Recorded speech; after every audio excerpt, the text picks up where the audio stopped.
the role players have to play like they would have to play really good. Like we saw Blake Griffin in the playoffs, the first 2 games played really well, and then he just But disappeared after that. but it's crazy because you bring up Blake Griffin's name. I just read a report of Blake Griffin being on social media complaining about him not getting any play. So it kind of that's crazy to me a little bit because I'm like, okay, you know what you was getting into when they had Harden, KD, and Kyrie. You knew you wasn't gonna get that much bump, but it seems like now that Harden is leaving, and players are not getting the minutes. I guess they feel like they should got as far as an extension. There's rumblings in locker rooms, so chemistry could play a factor with Yeah, Brooklyn when it comes to the role players.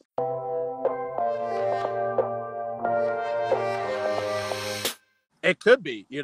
It could be if Blake Griffin's complaining about not getting a lot of play and everything. Then chemistry is definitely a factor in terms of it.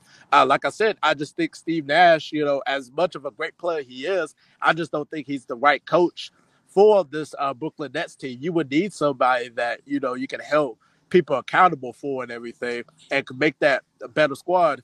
So I just don't think he's the exceptional coach. Or Mike D'Antoni, just don't think they're like the right coaches for Brooklyn. I think KD needs somebody that could, needs a coach that can motivate this team, that can just go out there and play. But if Kyrie is on the court, it just makes them really scary. So Do you have a name in mind when we talk about possible coaches that would be a better fit for the Nets, a better fit for Kyrie and Kevin Durant? Do you have a coach in mind? not exactly too sure of who will be like the perfect coach for him. I would love to see, I would love to see a Doc Rivers, but I know Doc Rivers over there in Philly, he got a better situation over there. Um, I just don't really know, man. I just really just don't know who's out there coaching wise that could coach up really good for the Brooklyn Nets and all that. So, I mean, it's tough. It's really tough to think. You got a coach in mind?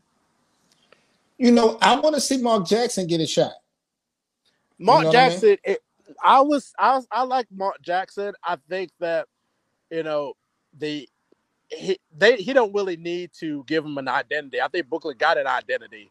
They need a tough coach like a Mark Jackson, and plus, he can handle that New York media too as well Because he because played he's in a New New York. Yorker. Correct. That's my biggest thing. He played in New York, so I think, you know, that'd be a good fit. You're going to get to 30,000 points, and because you are the best passer in basketball, it's pretty easy to get to 8,000 assists, and because you're 6'9", 260, it's pretty easy.